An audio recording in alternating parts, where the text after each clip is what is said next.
खारजोला से एमएलए हैं। हम दोनों लोगों ने सपने साथ में देखे। इन्होंने राजनीति में जान लिया और मैंने शीशा में ऊंची उड़ान भरने लगा।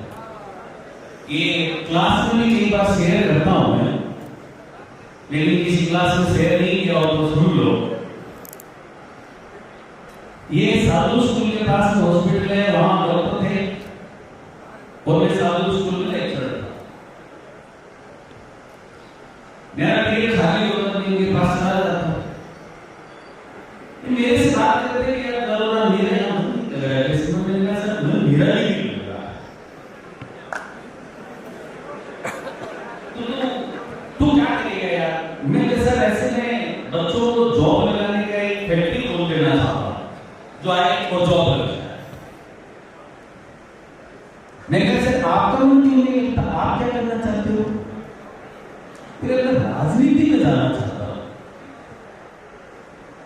मैं ये सारे डॉक्टर जो है ना, ये इनका एक मंत्री बन के आना चाहता हूं और वो भी उनकी इच्छा भगवान को जल्दी पूरी करेगा। तो हमारा रिश्ता जो है वो एक शुरुआत से एक दूसरे की ऊंचाइयों को देखना। हम दोनों दूर जरूर है लेकिन दूर नहीं है, मिलते हैं सालों में एक बार है लेकिन दूर नहीं। मैंने इनको कल बिल्कुल सेम वक्त पे कहा कि डॉक्टर साहब कल 9 बजे आपको आना है, मुख्यमंत्री का प्लान तो लेकिन अब तू नहीं कह दिया तो मुख्यमंत्री का प्लान भी छोड़ना पड़ेगा।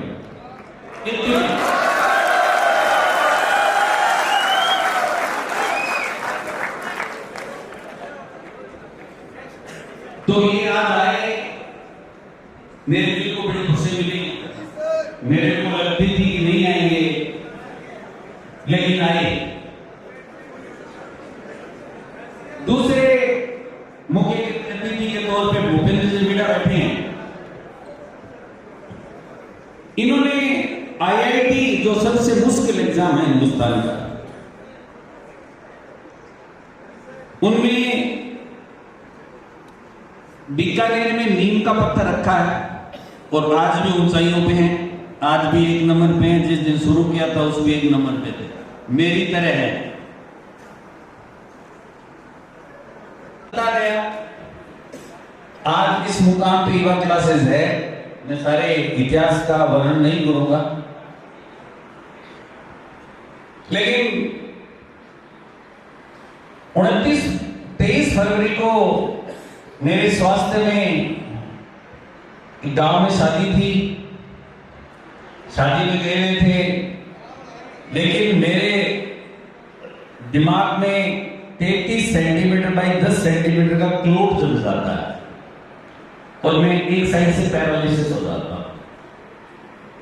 ये मैंने क्लास में किसी से शेयर नहीं किया, आज शेयर कर रहा हूं। मैं एक साइड से बिल्कुल भी हिल नहीं पा रहा हूं। तुरंत मुझे हॉस्पिटलाइज किया गया। हॉस्पिटल से 5 दिन में मैंने डिस्चार्ज कर दिया गया। 3 दिन आईसीयू में रखा, 2 दिन नॉर्मल रखा और मैं वापस गया। इन शरीर की वापस मूवमेंट नहीं आ रहा। मेरे को मेरी वाइफ को कहा कि मेरे में पूरा मूवमेंट देखना चाहती है।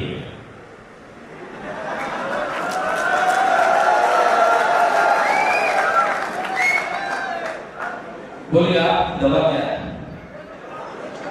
मेरी दवा बच्चे, मेरे को बच्चों को बीच में भेज दो। सभी डॉक्टर्स ने 30 दिन के लिए 90 दिन के लिए बोला था कि इस बीमारी से रिकवर होने से 90 दिन से पहले इनसे कोई काम नहीं करवाना, इनको कोई क्लास नहीं देनी। लेकिन कहते हैं ना कि एक इच्छा शक्ति होती है, वो इच्छा शक्ति अलग रूप होता है उसका। मैं 20वें दिन मेरे बच्चों के बीच में था। डॉक्टर्स कितने दिन में थे? 90 दिन। 20वें दिन मेरे बच्चों के बीच में था।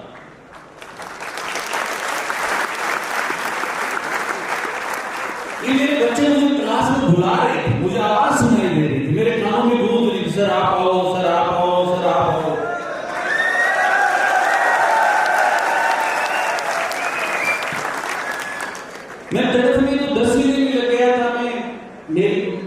वाइफ को कहा कि मुझे बच्चों के बीच में जाने दो, बोले आप पागल हो क्या, चला नहीं जाता आपसे। लेकिन 20वें दिन तो मैं जिद करके बैठ गया, मैं आज तो जाऊंगा और आपके बीच में आया, आज आपके बीच में हूं और बड़ी एनर्जी के साथ हूं।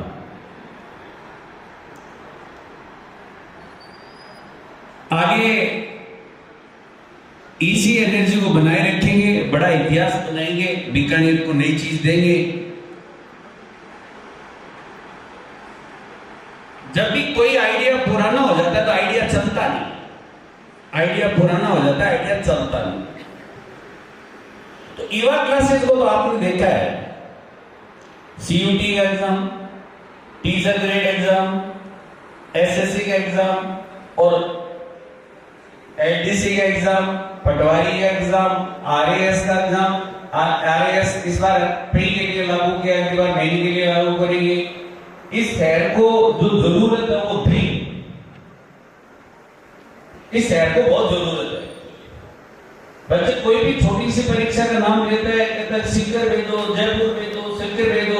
अब सीकर जयपुर के नाम पे बीकानेर वालों को वैसे ही आप बोल जाते हैं। तो मेरा वादा है ये, मेरा वादा है ये, इस बीकानेर में मैं शिक्षा की कमी नहीं आने दूंगा। जिनको सीखने का इरादा है उनको बाहर जाने की आवश्यकता नहीं।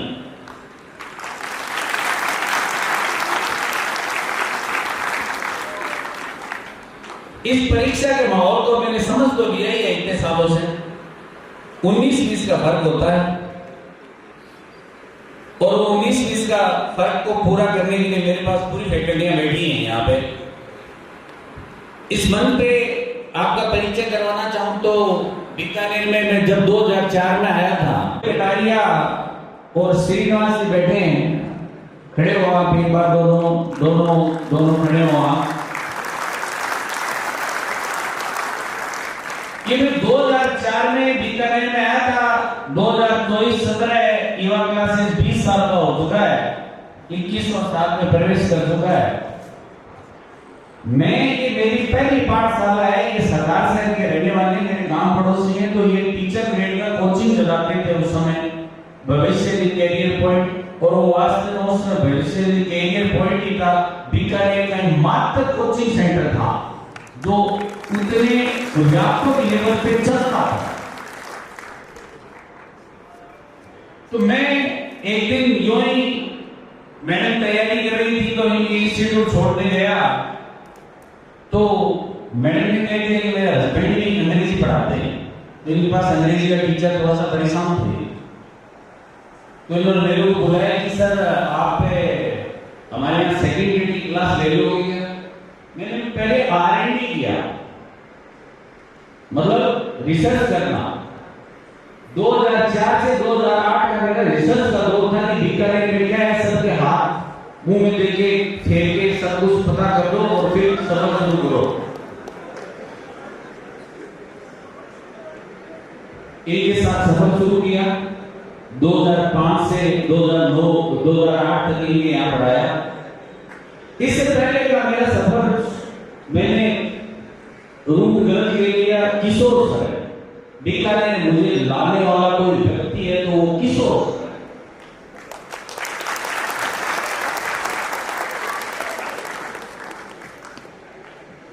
एक ही सब्जेक्ट का आदमी दूसरे सब्जेक्ट को अपने शहर में बुला ले गया, मरीज को बुला। ये 2004 में मेरे पास ये दासवानी क्लासेस बीकानेर को पहला मेडिकल ट्रेनिंग देने वाला, पहला मेडिकल ये पीएचडी की तैयारी करने वाला इंस्टीट्यूट लाए थे किशोर सर 2004 में, दासवानी क्लासेस। ये इसके सिलसिले में घूम रहे थे, तो घूमते घूमते मेरे पास आ गए चोरू। मैं बागला स्कूल में था, वहां पे बागला स्कूल में था, तो बोले यार तू यहाँ क्या कर रहा है, तेरे को तो बीकानेर होना चाहिए। मैंने कहा बीकानेर क्या है यार? बोले यार करने के लिए तो बहुत कुछ है यार, मेरा कहना मानता है तो तू बीकानेर। विधायक राजेंद्र जी राठौर बीजेपी के, उनको एक पर्ची दी, एक पर्ची से 30 दिन ट्रांसफर हो गया बीकानेर। बीकानेर आ गए तो मैंने क्या किया काम, तो बोला बीकानेर में बोले काम आपने 10 साल की क्लास है, बड़े क्लास में साल को 5 क्लास में इतने और कैट की तैयारी करवाने वाले, टीचर ग्रेड की तैयारी करवाने वाले 2-3 इंस्टीट्यूट और उसमें मैं बिजी हो गया। लेकिन इंस्टीट्यूट के साथ काम करके मुझे मजा नहीं आया, इनमें सिस्टम नहीं था और सिस्टम के बिना तैयारी चलती नहीं। ये श्रीनिवास जी और भव्य कटारिया टीचर ग्रेड की फीस के बेचारे इतनी लेते थे कि बच्चों को क्या फैसिलिटी देते हैं। मैंने विश्वास जमा के अपने आप में कि लोगों को क्वालिटी चाहिए, क्वालिटी क्वालिटी क्वालिटी। इस क्वालिटी के बेस पे भैया दाम को तो कोई नहीं देता, लेकिन मेरी फीस जेएनयू की 2011 में 35,000 रुपए थी, जो आज सीजीएल की 41,300 रुपए फीस है। उनके अनुपात में कोई फीस बढ़ी नहीं। जेएनयू की तैयारी में सीजीएल का 25% बढ़ाना पड़ता है।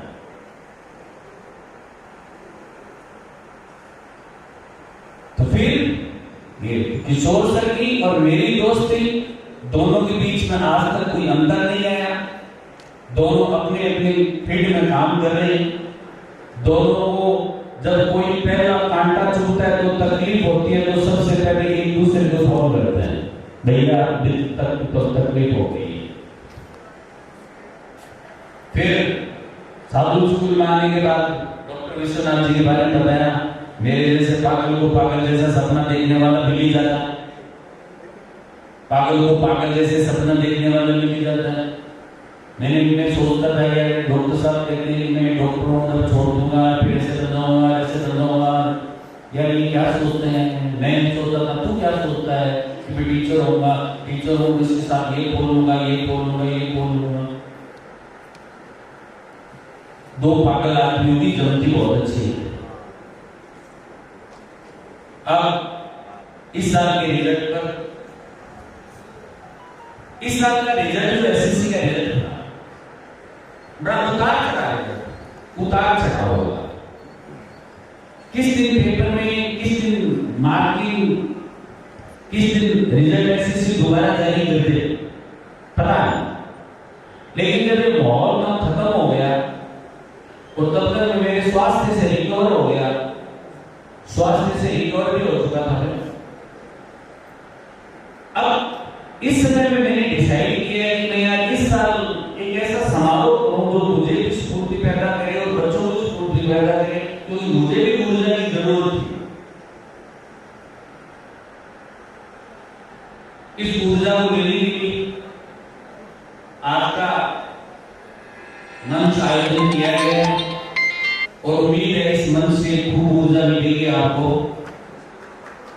इस मंच से खूब ऊर्जा मिलेगी आपको। फोन करो थोड़ा। अब मैं ज्यादा समय लिए बिना किशोर सर को कहता हूं कि वो मंच रेडी नहीं और आगामी वक्ता को बोलने का अवसर दे। मैं मेरे बारे में बोल ही चुका हूं और हमेशा बच्चों के सामने बोलते रहते हो, मेरे को सुनने वाले आप ही, आपको और बोल दूंगा, मेरे को बोलने का बहुत अवसर मिलता है। आज मैं उन लोगों को अवसर देना चाहता हूं जो आपके बीच में जिन्होंने कभी आपने सुना नहीं है। तो मैं माइक बैक टू किशोर।